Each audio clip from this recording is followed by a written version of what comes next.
పడ్డాం మనం. ఆయన మనల్ని నీతిమంతులుగా చేశాడండి. మనం నీతిమంతులం కాదు, రోమపత్రికలో కనపడుతుంది.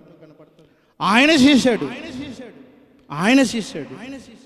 ఆయన చేసిన నీతి మనకు అర్థం అవ్వాలి.